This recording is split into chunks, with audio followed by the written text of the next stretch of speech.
Good morning friends. स्वागत है आप सबका आपके अपने यूट्यूब चैनल एजुका पे। आज हम आपके लिए एक और वीडियो लेके आए हैं केमिस्ट्री में रेडियो एक्टिविटी के बारे में। इस वीडियो में हम आपको समझाएंगे रेडियो एक्टिविटीज़ किन्हें कहते हैं, कौन सी तरीके की रेडियो एक्टिव रेस होती है हमारी अल्फा बीटा गामा, इन तीनों में क्या डिफरेंस है, ये कैसे निकलती है, मास क्या होता है, इनके ऊपर एनर्जी क्या होती है, ठीक है ना। और साथ के साथ फिर हम न्यूक्लियर फ्यूजन और फ्यूजन के बारे में समझेंगे, न्यूक्लियर रिएक्टर के बारे में समझेंगे कि जो न्यूक्लियर रिएक्टर होता है, जो हमारा न्यूक्लियर पावर प्लांट होता है, उसके अंदर न्यूक्लियर रिएक्टर होता है, उसका क्या क्या उसका स्ट्रक्चर होता है, उसमें क्या क्या पार्ट्स होते हैं, कौन से मेटल्स का यूज़ किया जाता है उसमें, उन मेटल से होने वाली कौन सी डिजीजेस हैं, ये भी पढ़ेंगे। उसके बाद हम कई सारे रेडियो एक्टिव आइसोटॉप्स के बारे में पढ़ेंगे, उनका ह्यूमन कैसे यूज़ करते हैं, कैसे रेडियो एक्टिव जो आइसोटॉप्स होते हैं हमारे डिफरेंट डिफरेंट एलिमेंट्स के, जैसे आयोडीन के, कोबाल्ट के, कार्बन के, यूरेनियम के, ठीक है ना, या फिर पोटेशियम के, इन सब के जितने भी रेडियो एक्टिव आइसोटॉप्स होते हैं, उनका कैसे ह्यूमंस अपने मेडिकल में और दूसरी जगहों पर यूज़ करते हैं। इसलिए इस वीडियो को ध्यान से आखिर तक देखें।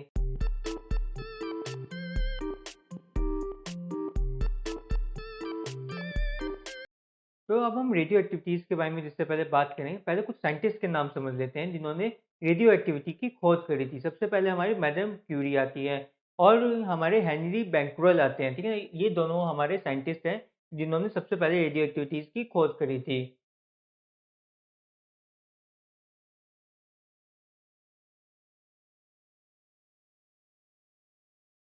हेनरी बैक्यूरेल और हमारे मैडम क्यूरी, जो सबसे पहले जो रेडियो एक्टिव ढूंढी थी, जो डिस्कवर करी थी, वो हमारे बैक्यूरेल ने करी थी। और जो रेडियो एक्टिविटी नाम दिया गया था, वो मैडम क्यूरी के द्वारा दिया गया था। मैडम क्यूरी को इसी चीज़ के लिए नोबेल प्राइज भी मिला था, केमिस्ट्री हमारे जो फिजिक्स में नोबेल प्राइज भी मिला था हमारे मैडम क्यूरी को। और क्योंकि इन्होंने नाम दिया था रेडियो एक्टिविटीज़ के बारे में, पूरा डिस्क्रिप्शन दिया था कि रेडियो एक्टिविटीज़ कैसे काम करती है। और साथ ही साथ उन्होंने रेडियम की भी खोज करी थी, जो हमारी घड़ी में लगा होता है ना, एक हरा-हरा सा चीज़ होती है, जो अंधेरे में भी दिखाई देती है ना, वो रेडियो एक्टिविटीज़ के कारण होता है। अब तो क्या है, असली रेडियम नहीं लगता है, अब तो नकली लगता है, पहले असली लगा करता था। तो ये हमारी मैडम क्यूरी ने ढूँढा था, क्योंकि इसमें जितनी भी रेडियो एक्टिविटीज़ होती हैं, बहुत ही ज़्यादा हानिकारक होती हैं। और अगर हम बात करें कि रेडियो एक्टिविटीज़ होती क्या हैं, कि रेडियो एक्टिविटी नाम तो हमने जगह-जगह सुना होगा कि यहाँ से रेडिएशन निकल रही है, यूरेनियम प्लांट से रेडिएशन निकलती है, अलग-अलग चीज़ों से रेडिएशन, आपके टावर से भी रेडिएशन निकलती है। बार-बार आपने ये सब चीज़ें सुनी होंगी, पर ये रेडिएशन होती क्या है? अगर हम केमिस्ट्री की फॉर्म में बात करें तो रेडिएशन का क्या मतलब होता है? इसका सिंपल सा मतलब होता है, जब किसी भी एटम का न्यूक्लियस रैपिडली डिसइंटीग्रेट हो रहा होता है। जब किसी भी एटम का न्यूक्लियस न्यूक्लियस जो कि हमारा प्रोटॉन्स और न्यूट्रॉन्स से मिलके बनता है, जब ये बहुत ही ज़्यादा स्पॉन्टेनियसली हाई रेट पे जो है डिसइंटीग्रेशन हो रहा होता है हमारे न्यूक्लियस का, तब उसको बोलते हैं कि इसमें से रेडियो एक्टिविटीज़ निकल रही है, रेडियो वेव्स निकल रही हैं, ठीक है? और ये रेडियो वेव्स 3 प्रकार की होती हैं हमारे, अल्फ़ा, बीटा और गामा। अब आप कहेंगे कि डिसइंटीग्रेशन होने का क्या मतलब है? किस तरीके की क्या चीज़ें निकलती हैं इसमें से? हम तो यही जानते हैं कि जब हमारे एटम के हमारे न्यूक्लियस के अंदर बीच में प्रोटॉन, न्यूट्रॉन्स होते हैं और चारों तरफ हमारे इलेक्ट्रॉन्स होते हैं, तो इनमें से ऐसी क्या चीज़ निकल क्या सकती है? क्या इसमें से प्रोटॉन निकलते हैं? क्या इसमें से न्यूट्रॉन निकलते हैं? जो हमें रेडियो एक्टिविटीज़ देते हैं, ठीक है ना? इसके बारे में हम डिटेल में समझेंगे जब हम अल्फ़ा, बीटा और गामा के बारे में समझ रहे होंगे। अभी पहले तो आप ये कॉन्सेप्ट समझिए कि रेडियो एक्टिविटीज़ का मतलब ही होता है जब कोई बड़ा-सा आपका एटम हो, जितने भी बड़े एटम होते हैं ना, उन वो ही ज़्यादातर रेडियो एक्टिव निकलते हैं, क्योंकि जितना बड़ा होता है, जितने ज़्यादा न्यूट्रॉन्स होते हैं, उतना ही अनस्टेबल हो जाता है। ख़ासकर जब हमारे न्यूट्रॉन्स बहुत ही ज़्यादा एब्नॉर्मली जो है ज़्यादा क्वांटिटी में हो जाते हैं प्रोटॉन्स के मुकाबले में, ज़्यादा नंबर्स में हो जाते हैं प्रोटॉन्स के मुकाबले में, तो जो हमारा एटम होता है बहुत ही ज़्यादा अनस्टेबल हो जाता है और थोड़ी देर बाद वो डिसइंटीग्रेट टूटने लग जाता है। तो वो अपने जो न्यूट्रॉन्स को प्रोटॉन्स में कन्वर्ट करने लग जाता है। इस दौरान जो काफ़ी सारी चीज़ें निकालते हैं, काफ़ी सारी रेज़ निकालता है, उन्हें रेडियो एक्टिविटीज़ कहते हैं। जिनमें से सबसे पहले हमारा जो है अल्फ़ा आता है। अल्फ़ा के बारे में आपने पहले भी सुना होगा, जब हम एटॉमिक थ्योरीज़ के बारे में बात कर रहे थे कि अल्फ़ा रेज़ को छोड़ा गया था, है ना? अल्फ़ा रेज़ को जो है हमने छोड़ के जो गोल्ड फॉइल पे फेंक के मारा था, ताकि हमें पता चल सके क्या चीज़ें होती हैं, है ना?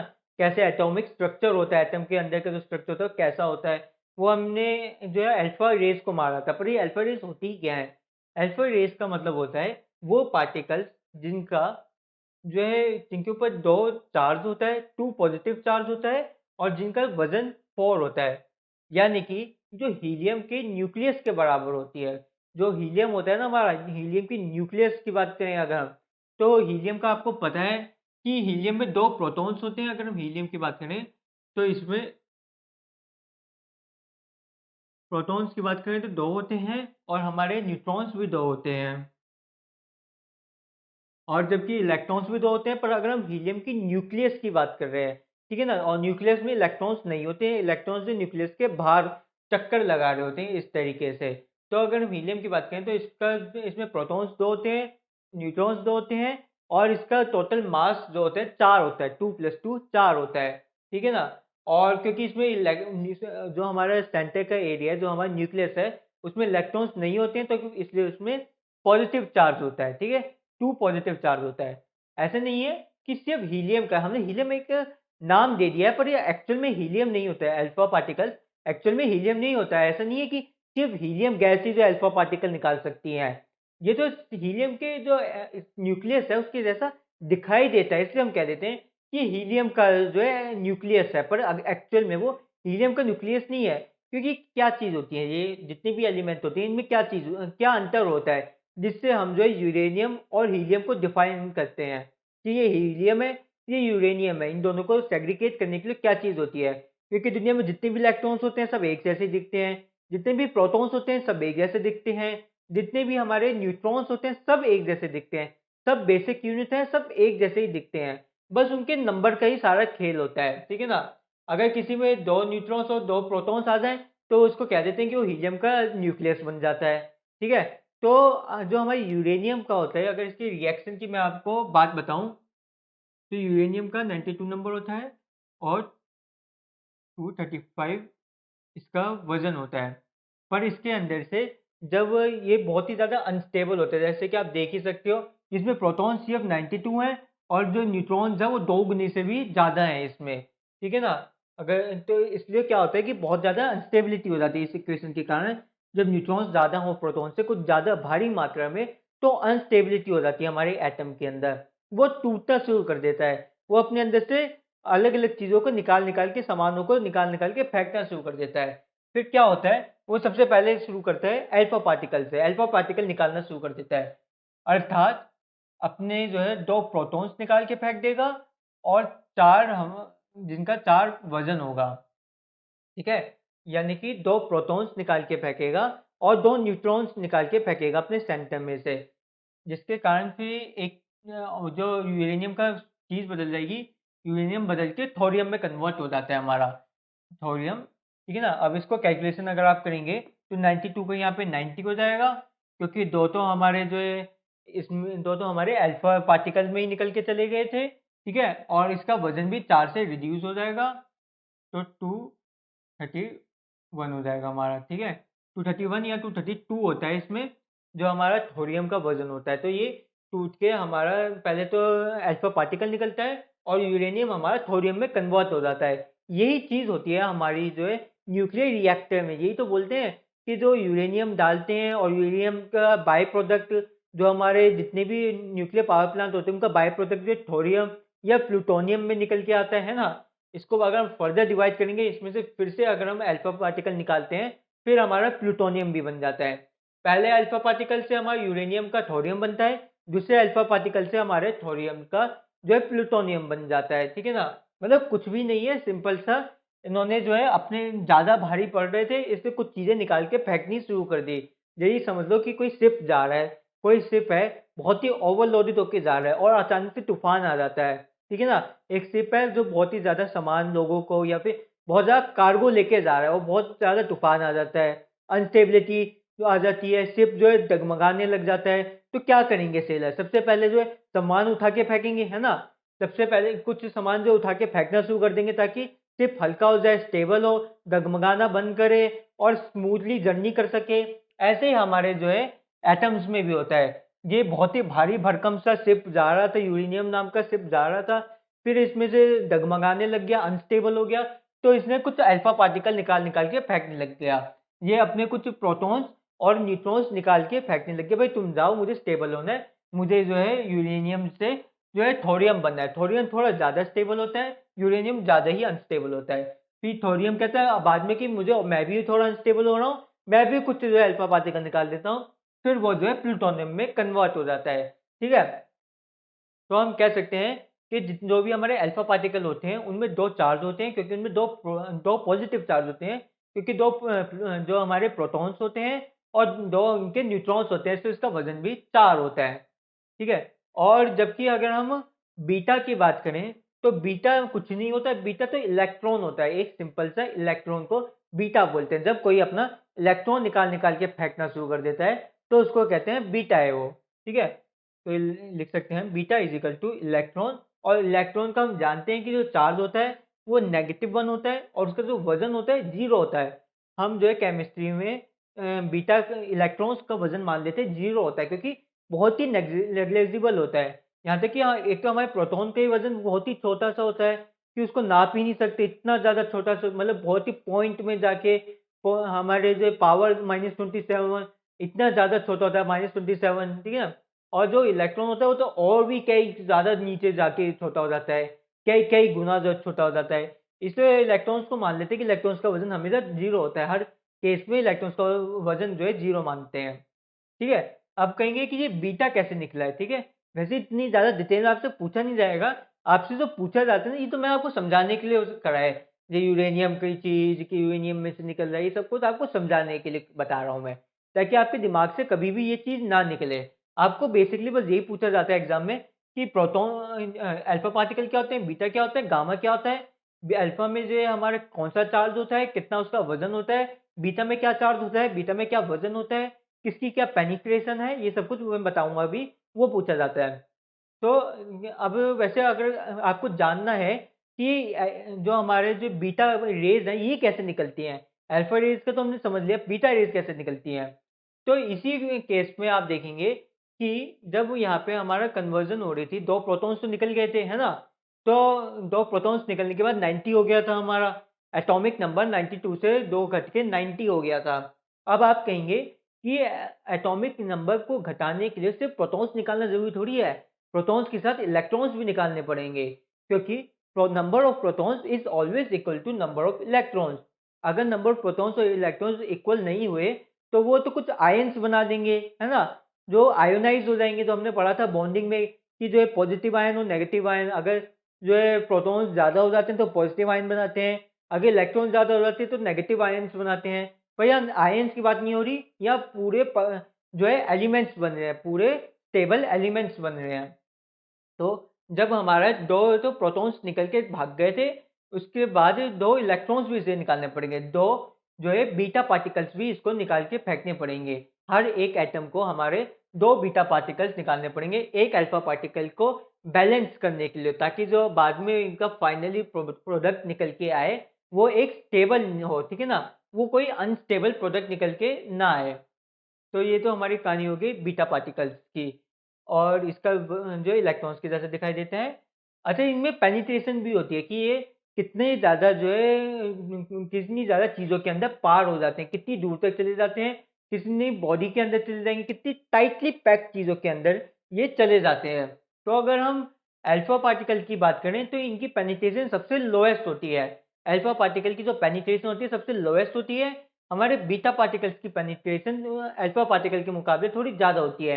ये टाइटली कॉम्पैक्ट दीवारों के अंदर से भी पार हो जाते हैं। ठीक है, जिनकी पेनिट्रेशन जितनी ज़्यादा होती है उतने ही वो खतरनाक होते चले जाते हैं। इसलिए अल्फा पार्टिकल सबसे कम खतरनाक होते हैं, बीटा पार्टिकल उससे ज़्यादा, और गामा पार्टिकल सबसे ज़्यादा खतरनाक होते हैं, क्योंकि उनकी पेनिट्रेशन सबसे ज़्यादा होती है। ठीक है, अगर हम बात करें तो पेनिट्रेशन के फॉर्म में ये जो है हमारे इंक्रीजिंग ऑर्डर में लिखे हुए हैं। और पेनिट्रेशन क्यों ज़्यादा है ये भी आपको समझना पड़ेगा कि बीटा की अल्फा के मुकाबले पेनिट्रेशन क्यों ज़्यादा है। क्योंकि बीटा पार्टिकल छोटा है साइज में, छोटा है साइज में, और ज़्यादा तेज़ी से भाग रहा है, बहुत ही ज़्यादा स्पीड से भाग रहा है। क्यों भाग रहा है ज़्यादा स्पीड से? क्योंकि आप देखेंगे कि जो हमारा अल्फा पार्टिकल है उसका वजन 4 गुना है और उसका वजन 0 है। तो ऑब्वियस सी बात है, कोई 4 गुना भारी चीज़ है और किसी चीज़ का वजन 0 है, तो 0 वाले ही आसानी से तेज़ी से भागेगा ना, वही ज़्यादा आसानी से जो है पतली-पतली जगहों से निकल के चल जाएगा, उसकी ज़्यादा पेनिट्रेशन होगी, है ना? और जबकि हमारा जो भारी सा बल्की सा है, वो धीरे-धीरे भी भागेगा और जो है तंग गलियों से निकल भी नहीं पाएगा। जो गाड़ी होती है वो ज़्यादा चौड़ी होती है, इसलिए वो तंग गलियों से नहीं निकल पाती, ट्रैफिक में अटक जाती है। जबकि जो हमारी बाइक और स्कूटी होती है, वो ट्रैफिक से लहराते हुए निकल के चली जाती है। ये हमारा जो इलेक्ट्रॉन्स होते हैं या फिर बीटा पार्टिकल्स होते हैं, ये हमारी बाइक होती है ये, जो है तंग गलियों से भी अपना रास्ता ढूँढ के निकल जाते हैं। जबकि अल्फा पार्टिकल जो है बड़ी-बड़ी गाड़ियाँ या ट्रक होती हैं, जो तंग गलियों में फँस जाती हैं, ट्रैफिक में भी फँस जाती हैं। अब अगर हम गामा पार्टिकल की बात करें तो गामा पार्टिकल क्या है? गामा पार्टिकल तो बहुत ही ज़्यादा सिंपल सी चीज़ है। बहुत ही अजीब सी और बहुत ही सिंपल सी चीज़ है। ठीक है? आपने जो है मूवीज़ में पढ़ा होगा, मूवीज़ में सुना होगा कि जो है गामा रेज़ से जो हल्क बन जाता है। ऐसा कुछ नहीं होता है एक्चुअल में। गामा रेज़ बेसिकली जो है ये फोटॉन्स को कहते हैं। फोटॉन्स को, एनर्जी को, ठीक है ना? गामा रेज़ यानी फोटॉन्स या एनर्जी।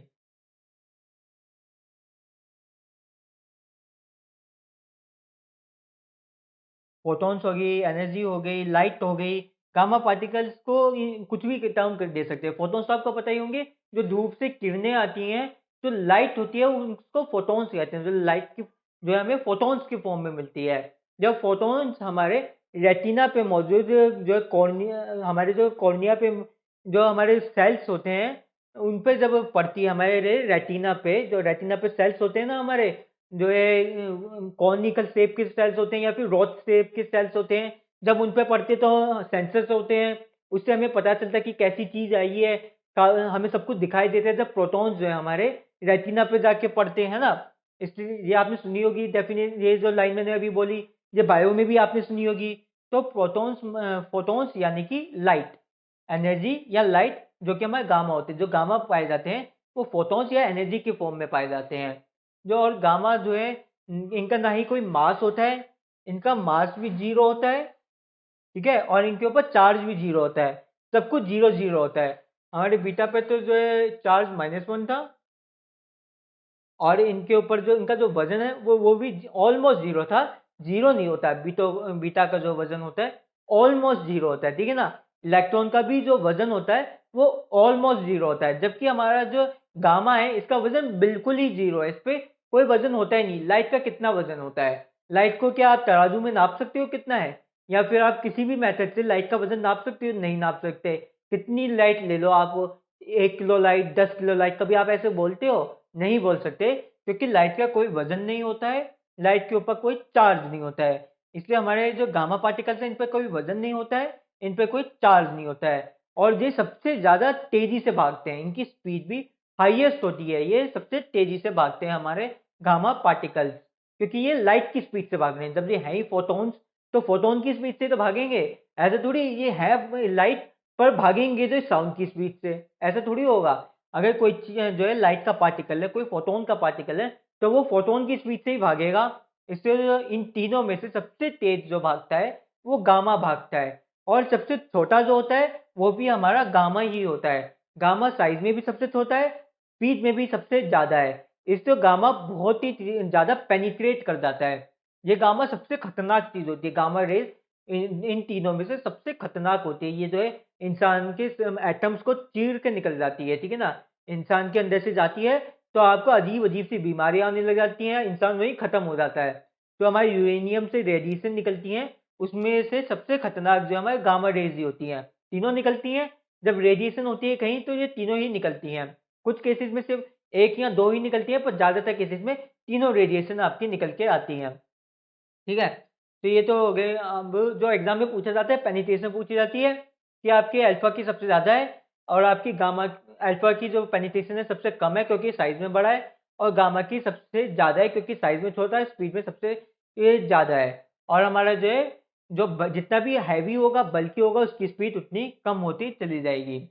ठीक है? तो अब हम समझते हैं कि रेडियो की जो हमारा न्यूक्लियर फिज़न क्या होता है, न्यूक्लियर फ्यूज़न क्या होता है, ठीक है? और कैसे हम इसके ज़रिए एनर्जी बनाते हैं। अब न्यूक्लियर फिज़न और फ्यूज़न की बात करते हैं। जैसे नाम से ही पता चल रहा है, हमारा न्यूक्लियर फिज़न और फ्यूजन। फ्यूजन का मतलब होता है चीज़ों का टूटना, एक बड़ी सी चीज़ में से दो चीज़ों का टूटना। फ्यूजन का मतलब होता है दो चीज़ों का मिलना, दो चीज़ें मिलके एक हो जाना, ठीक है ना? ठीक है ना?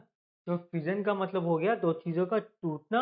जब जो हमने जैसे आपको कहानी सुनाई थी कि एक शिप जब जा रही है, ठीक है ना? वो ओवरलोडेड है, उस पर डगमगाने लग गई तो सामान फेंक देते हैं, ठीक है? यही चीज़ होती है। मतलब आपको एक फैक्ट अगर मैं बताऊँ, जितने भी हमारे कार्गो होते हैं ना, जो हमारे शिप पे ले जाए जाते हैं, वो उसी ऑर्डर में रखे जाते हैं कि किसने इंश्योरेंस का कितना ज़्यादा पैसा दिया हुआ है। अगर किसी ने इंश्योरेंस का ज़्यादा पैसा दिया है, ज़्यादा इंश्योरेंस करवाया है या फिर ज़्यादा जो इसका महँगा चीज़ है, तो उसका कंटेनर सबसे नीचे रखा जाता है। अगर किसी ने इंश्योरेंस का कम पैसा दिया है या फिर उसका जो है कंटेनर का सामान जो है सस्ता है, तो उसको सबसे ऊपर रखा जाएगा, ताकि जब भी फेंकने का टाइम आए, सामान फेंकने का, तो सबसे ऊपर वाला कंटेनर सबसे पहले फेंके, फिर नीचे वाला अगली लाइन फेंके, फिर तीसरी लाइन फेंकें। तो वो एकदम तैयारी के साथ ही रहते हैं, सामान को आपके फेंकने के लिए। पानी में फेंक दो कि शिप ना डूब जाए, सामान डूबे डूब जाए पर शिप नहीं डूबना चाहिए। ऐसे ही हमारे जो है एटम के साथ होता है कि जो एटम और उसकी न्यूक्लियस के साथ होता है कि भाई एक दो न्यूक्लियस निकल जाए तो निकल जाए, कोई बात नहीं, पर हमारे जो है एक दो प्रोटॉन्स और जो एक दो न्यूट्रॉन्स निकल जाए तो निकल जाए, कोई टेंशन की बात नहीं है। पर जो हमारा पूरा का पूरा एटम है, उसकी स्टेबिलिटी बरकरार रहनी चाहिए, वो स्मूथली वर्क करना चाहिए, उसकी जर्नी जो है स्मूथ चलनी चाहिए। अगर वो डगमगा गया तो एक फ़ौरन जो है अल्फ़ा बीटा पार्टिकल के ज़रिए निकाल के फेंक दो, जो भी सामान आपका आए उसको अल्फ़ा बीटा पार्टिकल के ज़रिए निकाल के फेंक दो। अच्छा, अगर आपको एक और कंफ्यूजन हो कि जो बीटा, वैसे तो ये होनी ही नहीं चाहिए, पर अगर आपको पिछली में कंफ्यूजन हो रही हो कि जो बीटा पार्टिकल है हमारा, अगर वो इलेक्ट्रॉन है तो वो हमारे न्यूक्लियस से कैसे निकल रहा है ना? अगर ये कंफ्यूजन, तो इसमें टेंशन की कोई बात नहीं है। जो हमारा, मैं आपको समझा देता हूँ, क्योंकि हमारा वो जो चार्ज को बैलेंस करने के लिए न्यूट्रॉन्स जो है हमारे इलेक्ट्रॉन्स निकाल देता है, क्योंकि वैसे ही जो इलेक्ट्रॉन्स होता है उसका वजन तो कुछ होता ही नहीं है ना? तो एक जो न्यूट्रॉन होता है वो प्रोटॉन और इलेक्ट्रॉन में टूट जाता है। जो हमारा एक न्यूट्रॉन होता है प्रोटॉन और इलेक्ट्रॉन में टूट जाता है। जो प्रोटॉन वाला हिस्सा है वो जो हमारे अल्फा में चल जाता है, इलेक्ट्रॉन वाला हिस्सा है वो बीटा के फॉर्म में जो है अलग से निकल के आ जाता है, बीटा रेज निकल के आ जाती है, ठीक है ना? वो कोई टेंशन की बात है नहीं, इतना जितने मैंने पूछा नहीं जाता है। ठीक है, तो अगर हम क्या बात कर रहे थे कि जो फिजन होता है उसमें क्या होता है, चीज़ों का टूटना। जैसे कि अल्फा निकल जाना इसमें से हमारा बीटा निकल जाना, गामा निकल जाना, इसको ही कहते हैं फिजन। और ठीक है ना, इसी को कहते हैं कि जब जो हमारा यूरेनियम होता है वो टूटने के बाद जो है थोरियम बनता है, और फिर थोरियम टूटने के बाद हमारा जो है प्लूटोनियम बनता है। अब तक आपने ये सुना होगा, आज हमने आपको प्रैक्टिकली समझा भी दिया ये कैसे होता है, कैसे इसका और अल्फा बीटा गामा का, तीनों का, इन सब का कोरिलेशन क्या होता है, कैसे ये एक ही यूनिवर्स में एग्जिस्ट करती हैं, ये डिफरेंट डिफरेंट थ्योरीज। अब ये फिजन कहाँ पे यूज होता है? फिजन का यूज हम जो है एटॉमिक बॉम्ब में भी कर सकते हैं। वैसे तो फ्यूजन का भी बॉम्ब में यूज करा जाता है, पर फिजन का भी कर देते हैं, दोनों का यूज कर देते हैं। फ्यूजन का एटॉमिक बॉम्ब में भी यूज कर सकते हैं और न्यूक्लियर रिएक्टर में भी इसका यूज होता है। आज के प्रैक्टिकल टाइम में जो है इसका यूज मेनली जो है न्यूक्लियर रिएक्टर में होता है, क्योंकि न्यूक्लियर बॉम्ब तो आज तक सिर्फ दो ही फोड़े गए थे, ठीक है ना? बाकी सब एक्सपेरिमेंट के लिए फोड़े जाते हैं, कभी ओशियन में फोड़ दिए जाते हैं, या फिर हमारे पोखरान में फोड़े जा गया था। आपको पता है ना कि पोखरान में जो न्यूक्लियर टेस्ट होता है उसमें अंडरग्राउंड जाके इन्होंने न्यूक्लियर बॉम्ब फोड़ा था। ये भी एग्जाम में क्वेश्चन पूछा जाता है, ये करंट अफेयर का क्वेश्चन, ये आपका जो है ज्योग्राफी का क्वेश्चन आता है, पर वो कोई टेंशन नहीं, वो हम आपको अलग से न्यूक्लियर के बारे में सब कुछ अलग से पढ़ाएंगे। केमिस्ट्री में नहीं पढ़ाएंगे, आपको अलग से ही उसके जो है मिसलेनियस में आपको समझाएंगे, काफ़ी सारे डिफरेंट डिफरेंट टॉपिक्स। ठीक है, तो इसका फ्यूजन जो है हमारा न्यूक्लियर रिएक्टर में आता है, और न्यूक्लियर रिएक्टर से ना जुड़े काफ़ी सारे क्वेश्चन आ जाते हैं। जो एग्जामिनर है वो एक्सपेक्ट कर रहा है कि आपको बेसिक सा जो है नॉलेज होगी कि जो न्यूक्लियर रिएक्टर कैसे वर्क करता है, क्या क्या उसमें चीज़ें होती हैं, कैसे वो जो है एनर्जी को प्रोड्यूस करता है। इसकी बेसिक नॉलेज आपको होनी चाहिए, ना कि सिर्फ ये नॉलेज होनी चाहिए कि जो इसमें जो है दो है, एक एटम जो टूट के दो में डिवाइड हो रहा है, इसमें जो है हमारा यूरेनियम जो है थोरियम में, और थोरियम जो प्लूटोनियम में कन्वर्ट हो रहा है। सिर्फ इतने से काम नहीं चलेगा, आपको जो है स्टडी बतानी पड़ेगी, डीपली बताना पड़ेगा क्या क्या इसमें पार्ट्स होते हैं, वो कौन से पार्ट, कौन से मेटल क्या-क्या फंक्शंस करते हैं, ठीक है ना? तो अगर हम इसकी बात करें तो सेंटर में हमारा होता है कोर होता है, हमारे सेंटर में कोर होता है जिसके अंदर फ्यूल भरा जाता है, जिसमें यूरेनियम का फ्यूल भरा जाता है और उनका रिएक्ट करवाया जाता है। और जो कोर होता है ये हमारा, ठीक है ना? ये हमारा जो है अलग-अलग चीज़ों से इसको कंट्रोल करने के काफ़ी सारे मॉडरेटर बनाए जाते हैं, क्योंकि जो रिएक्शन करवाया जाता है इसमें फिज़न, वो कंट्रोल चेन फिज़न कहलाता है।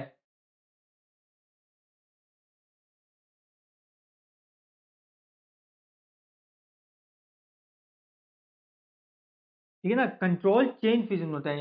ये जो है फ्रीली फिज़न नहीं करवाते हैं, इसको कंट्रोल करवाते हैं कि जो है एक हद में ही जो है अपना रिएक्शन करे, एक हद में ही रह के ये अपनी एनर्जी प्रोड्यूस करे। ज़रूरत से ज़्यादा जल्दी जो है सारे के सारे जितने भी एटम्स हैं, सारे के सारे जल्दी से यूरेनियम के एटम जो है हमारे थोरियम में कन्वर्ट ना हो जाएँ। धीरे-धीरे ही कन्वर्ट हों। इसको सालों-साल चलाना है और जो है एक ही रेगुलर अमाउंट में एनर्जी हमें प्रोड्यूस करनी है। ऐसे नहीं कि कभी जो बहुत ही ज़्यादा अमाउंट में एनर्जी निकल के आ गई, इतनी ज़्यादा एनर्जी निकल के आ गई कि जो रिएक्टर ही बीच में फट जाएगा, है ना? ऐसा ना हो इसलिए इसको कंट्रोल चेन रिएक्शन करवाते हैं, जिसके अंदर काफ़ी सारे मॉडरेटर्स का यूज़ किया जाता है। मॉडरेटर्स क्या होते हैं? मॉडरेटर्स वो जो है मेटल्स होते हैं हमारे, वो मेटल्स या वो इक्विपमेंट्स होते हैं जो इस चेन रिएक्शन, इस जो रिएक्शन हो रहा है इसको स्लो डाउन कर देते हैं। जब ये हद से ज़्यादा एनर्जी प्रोड्यूस करने लगे तो इसको स्लो डाउन करने के लिए, इसको कूल डाउन करने के लिए, रिएक्टर को कूल डाउन करने के लिए हमें मॉडरेटर का यूज़ करना पड़ता है। ठीक है? और इन मॉडरेटर्स में कौन सी चीज़ें आती हैं? सबसे पहले हमारा जो है हैवी वाटर आता है। ठीक है? हैवी वाटर जिसको D2O कहते हैं या फिर 2H2O कहते हैं, ठीक है? 2H2 ऐसे लिखा जाता है, 2H2O कहते हैं या फिर हैवी वाटर कहते हैं, सब एक ही बात है। हैवी वाटर, D2O या 2H2O, ये उसका हैवी वाटर का फॉर्मूला है। ये आगे इसका यूज़ किया जाता है ताकि इसको कूल डाउन किया जा सके, रिएक्शन को कम करा जा सके, ठीक है? अच्छा, जो एग्ज़ाम में ना डायरेक्ट ये क्वेश्चन भी उठ के आया हुआ है आपके। एग्ज़ाम में आपसे पूछा गया था कि जो हमारा जो रिएक्टर होता है, न्यूक्लियर रिएक्टर होता है, उसमें किस टाइप के वाटर का यूज़ किया जाता है? क्या उसमें मिनरल वाटर का यूज़ किया जाता है? क्या उसमें सॉल्टी वाटर का यूज़ किया जाता है? क्या उसमें जो है हमारा जो है ओके, मतलब केमिकल मिक्स वाटर का यूज़ किया जाता है? या फिर डाइल्यूटेड एसिड का यूज़ किया जाता है? या फिर हैवी वाटर का यूज़ किया जाता है? तो इसका आंसर होगा आपका हैवी वाटर का यूज़ किया जाता है। हैवी वाटर का, ठीक है ना? और इसमें हैवी वाटर का यूज़ करते हैं और लिक्विड सोडियम का भी यूज़ किया जाता है। मॉडरेटर में ही लिक्विड सोडियम भी होता है। ठीक है ना? और ये जो बाउंड्री बनी होती है रिएक्टर का, बीच में जो फ्यूल है, चारों तरफ ग्रेफाइट होता है हमारा।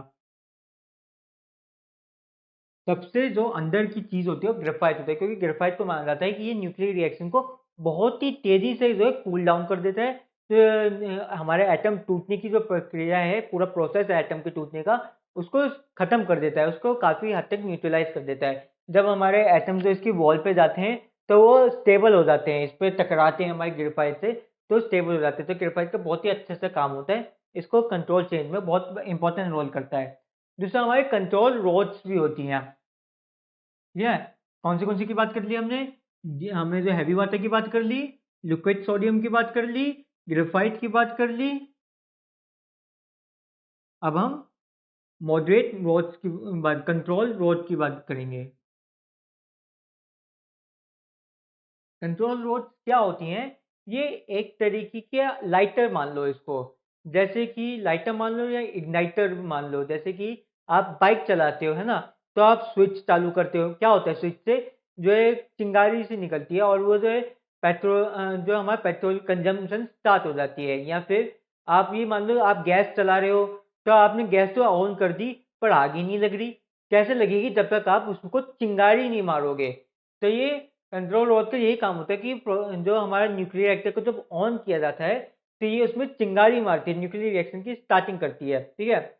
और ये किसकी बनी होती है, ये भी एग्जाम में पूछा जाता है। जो भी मैं बता रहा हूँ सब कुछ एग्जाम में क्वेश्चन उठ के आए हुए हैं, इसको जो है हल्के में मत लेना। तो बोरोन स्टील की बनी होती है ये। बोरोन स्टील यानी कि वो स्टील जिसमें आयरन और बोरॉन के मिक्सचर करके बनाया जाता है। हमारा बोरॉन नाम के जो एलिमेंट है उसको आयरन के साथ मिक्स करके जो स्टील बनाया जाता है उसको बोरॉन स्टील कहा जाता है। या फिर कैडमियम भी होता है, एक सिल्वर टाइप का, सिल्वर रंग का सॉफ्ट सा मेटल होता है आपका कैडमियम। ये कैडमियम भी पूछा गया है एग्जाम में, ठीक है ना, ऐसे कुछ भी छोड़ना नहीं है। कैडमियम आपके सीधे सीधा एग्जाम में पूछा गया है कि कैडमियम के बारे में ना कि सिर्फ ये पूछा जाता है कि ये जो न्यूक्लियर रिएक्टर में कहाँ पे यूज होता है, कंट्रोल नोट बनी होती है इसकी, ठीक है ना, बल्कि ये भी पूछा जाता है कि अगर इन्वायरमेंट में कैडमियम की मिलावट हो जाए, आपके पानी में कैडमियम चले जाए, या फिर आपकी जो एयर में तो ज़्यादा नहीं है अक्सर वैसे, पर फूड के जरिए किसी तरीके से आपके अंदर कैडमियम चले जाए तो आपको कौन सी टाइप की बीमारी हो जाती है, ठीक है।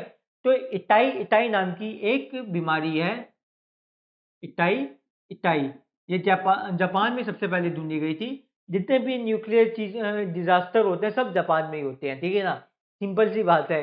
भले ही आपका सबसे पहले दो जो बॉम्ब फूटे गए थे वो भी, और जो न्यूक्लियर रिएक्टर जो है स्पॉइल हो गया था वो भी आपका जापान में, दो जगह हो चुका है न्यूक्लियर रिएक्टर जो है ओवरबर्स्ट, जो हमारे दो जगह हो चुका है। एक तो जापान में हुआ था जो कि सुनामी और अर्थक्वेक के कारण हुआ था, दूसरा हमारा जो है रशिया में हुआ था, ठीक है, सिनेबेल जो नाम की जगह है वहाँ पे हुआ था, जिसके कारण जो है बहुत ही ज़्यादा डिस्ट्रक्शन हो गई थी, ठीक है। और एक बार जो है वहाँ पे बीमारी कैडमियम के जो है इन्वायरमेंट में मिलने के कारण एक बीमारी भी होने लग गई थी, इटाई इटाई। जब उन्होंने खोज करी कि जो इटाई इटाई नाम की बीमारी है, जापानीज में ही नाम रखा गया है इसका, वो जो है कैडमियम की मिलावट के कारण हुई है पानी में या फिर आपके फूड मटेरियल में। जब इटाई इटाई आपके बॉडी के अंदर चले जाता है, इटाई इटाई किसी भी माध्यम से कैडमियम चले जाता है तो आपको ये बीमारी हो जाती है। बाकी कैडमियम जो सिल्वर रंग का होता है, सॉफ्ट मटेरियल होता है, ठीक है। तो ये तो हमारी बात हो गई, हमने सारे के सारे पढ़ लिए, एक दो तीन, और ये हमारा चौथा।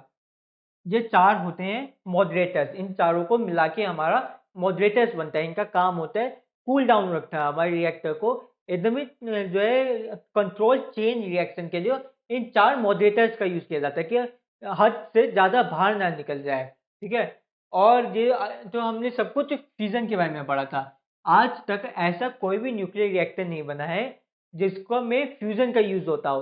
फ्यूजन का इस्तेमाल सिर्फ और सिर्फ बॉम्ब बनाने में होता है, ठीक है ना, फ्यूजन का इस्तेमाल सिर्फ बॉम्ब बनाने में होता है। फ्यूजन का इस्तेमाल किया जा सकता है हमारे कंट्रोल चेन रिएक्शन के जरिए एनर्जी बनाने के लिए। क्यों? क्योंकि जो फ्यूजन होता है वो एकदम बर्स्ट करके एनर्जी रिलीज करता है बहुत ही ज़्यादा भयानक रूप से, बहुत ज़्यादा अमाउंट में, और अनकंट्रोल चेन रिएक्शन के जरिए, जो जो हमारा फ्यूजन में अनकंट्रोल चेन रिएक्शन होता है, जिसके कारण इसको कंट्रोल करना मुश्किल होता है, इसके ज़रिए एनर्जी बनाना मुश्किल होता है।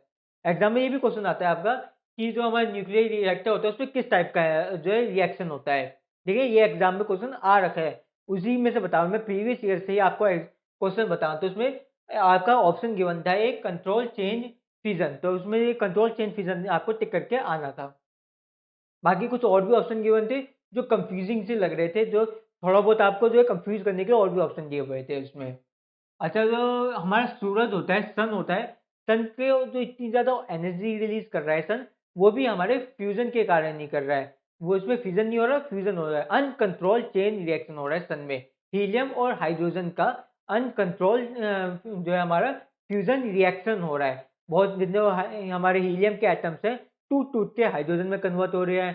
फिर बाद में ये हाइड्रोजन के जुड़ के हीलियम में कन्वर्ट हो जाती हैं। ऐसा रिएक्शन चलता रहता है हमारे सन के ऊपर, जिसके कारण वो हर वक्त हीट जो है रिलीज करता है।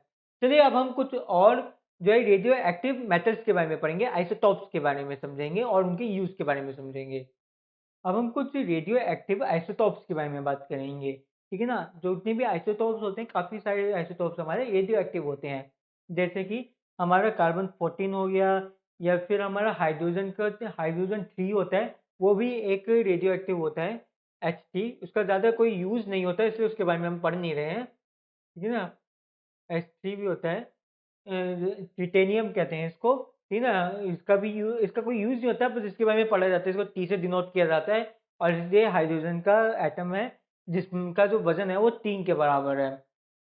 अब सबसे पहले की हम बात करेंगे आयोडीन 131 की। जो आयोडीन 131 होता है, ये आयोडीन का ही एक आइसोटोप है, ये एक रेडियो एक्टिव है। हमारा H3 भी रेडियो एक्टिव है। H2 और H1 जो है हमारे रेडियो एक्टिव नहीं थे। H1 और H2 रेडियो एक्टिव नहीं थे, H3 रेडियो एक्टिव होता है। और आयोडीन 131 का यूज़ किस काम किया जाता है, ये भी आपसे पूछा था एग्जाम में। तो इसका यूज़ जो है हमारे थायराइड ग्लैंड की स्टडी में किया जाता है कि जो थायराइड ग्लैंड है इसमें क्या कोई खराबी तो नहीं है, कैसे काम कर रहा है ये, या फिर जो है अगर कोई खराबी हो भी जाए तो इसका इलाज के लिए भी हम आयोडीन 131 का ही यूज़ करते हैं। फिर हमारा आयोडीन 123 का यूज़ किया जाता है ब्रेन इमेजिंग के लिए, ठीक है ना, कि आपकी ब्रेन की जो है एक मैपिंग कर सके, एक फोटो निकाल सकें और आपको बता सकें कि जो ब्रेन में जो है हमारे कैसे जो है सिग्नल्स पास ऑन हो रहे हैं, कैसे न्यूरॉन्स हैं, क्या काम कर रहे हैं न्यूरॉन, ये सब कुछ जो पता लगाया जाता है वो आयोडीन 123 के कारण ही पता लगाया जाता है। इसी के कारण ब्रेन की इमेजिंग पॉसिबल है। फिर हमारा कोबाल्ट 60 आता है। ये कोबाल्ट का आइसोटोप है और इसका क्या काम है, इसका काम होता है कि कीमोथेरेपी में काम आता है। जैसे कि हमारे किसी को कैंसर हो जाता है, आपने सुना होगा, उसकी कीमोथेरेपी हो रही है ना, तो इसकी रेडियो जो है इसमें से जो रेडियो एक्टिव वेव्स निकलती हैं उसके जरिए जो आपके कैंसर का इलाज किया जाता है। आप कोशिश करी जाती है जो कैंसर के सेल्स हैं उनको वहीं डिस्ट्रॉय कर दिया जाए, उनको जो है कोबाल्ट 60 से निकलने वाली रेडियो एक्टिव वेव से डिस्ट्रॉय कर दिया जाए उन सेल्स को जिन सेल्स में आपका कैंसर हो गया, कैंसर कोजिंग सेल्स को डिस्ट्रॉय कर दिया जाए। फिर आपका सोडियम 24 आता है, ठीक है ना। सोडियम 24 जो है आपको नमक के साथ मिला के पिलाया जाता है ताकि आपकी जो बॉडी में जो ब्लड फ्लो हो रहा है उस फ्लो को ऑब्जर्व किया जा सके। अगर कभी साइंटिस्ट को आपके ब्लड को ऑब्जर्व करना हुआ तो वो सोडियम 24 आपका मिलाएगा, सॉल्ट के साथ मिला के आपकी बॉडी में डाल देगा ताकि फिर वो ऑब्जर्व कर सके कि आपका ब्लड जो कितनी तेजी से फ्लो कर रहा है, कहाँ कहाँ जो अटक रहा है, कहाँ प्रॉब्लम आ रही है आपके, हाँ ब्लड क्लॉट्स बन गए हैं, ठीक है ना। पूरा इलाज करने के लिए, कमी ढूंढने के लिए सोडियम 24 का यूज किया जाता है ब्लड में कमी ढूंढने के लिए। फिर आपका फॉस्फोरस 32 का आता है, ठीक है। तो फॉस्फोरस 32 ल्यूकेमिया नाम की एक बीमारी है, ठीक है, उसका इलाज करने के लिए आता है आपका, ठीक है। ल्यूकेमिया नाम की ये बीमारी होती है, इसका इलाज करने के लिए हम फॉस्फोरस 32 का यूज़ करते हैं। ल्यूकेमिया में क्या होती है बेसिकली, जब आपके जो ब्लड होते हैं ना उसमें ब्लड कैंसर भी कहते हैं, ल्यूकेमिया को हम ब्लड कैंसर भी कहते हैं क्योंकि इसमें ना ब्लड में काफ़ी सारे जो है अनवांटेड सेल्स की ना बहुत ज़्यादा तेज़ी से ग्रोथ हो जाती है। अंडर डेवलप सेल्स की काफ़ी ज़्यादा रिप्रोडक्शन हो जाती है। अंडर डेवलप जो हमारे ब्लड होता है, ब्लड के जो सेल्स होते हैं जिसमें व्हाइट सेल, आपकी प्लेटलेट्स और आपके रेड ब्लड सेल तीनों ही आते हैं, तीनों ही जो है वो अंडर डेवलप रह जाते हैं और काफ़ी सारा हिस्सा बॉडी का, ब्लड का आपका काफ़ी सारा हिस्सा अंडर डेवलप रह जाता है। इसको ल्यूकेमिया डिजीज बोलते हैं। इसका इलाज के लिए फॉस्फोरस 32 होता है। ल्यूकेमिया नाम याद करना, नाम याद रखना क्योंकि ये एग्जाम में पूछा गया। ल्यूकेमिया के ऊपर भी एग्जाम में क्वेश्चन आए गए हैं, ब्लड से रिलेटेड वो डिजीज में पूछा गया था वैसे कि जो आपकी ऐसी कौन सी डिजीज है जो कि ब्लड से रिलेटेड होती है, तो उसमें काफ़ी सारे ऑप्शन थे जिनमें से एक ल्यूकेमिया था आपका। फिर आपका कार्बन 14 आता है, ठीक है ना। जो कार्बन 14 होता है इसका काफ़ी सारी जगह यूज़ होता है, इसका कार्बन डेटिंग में भी यूज़ होता है वैसे तो एक, और ये बहुत ही ज़्यादा रेडियो एक्टिव होता है, ठीक है। और अगर आप बात करें कार्बन डेटिंग की, तो कार्बन डेटिंग का होती क्या है कार्बन डेटिंग, तो जो भी हमारे कार्बन से बनी चीज़ें हैं जैसे कि इंसान हो गए या फिर पेड़ हो गए, पौधे हो गए, जो भी आपके ऑर्गेनिक मटेरियल्स हैं जो कार्बन के अंदर मौजूद होता है उनकी डेटिंग करने के लिए हम जो है कार्बन के आइसोटोप का यूज़ करते हैं, ठीक है।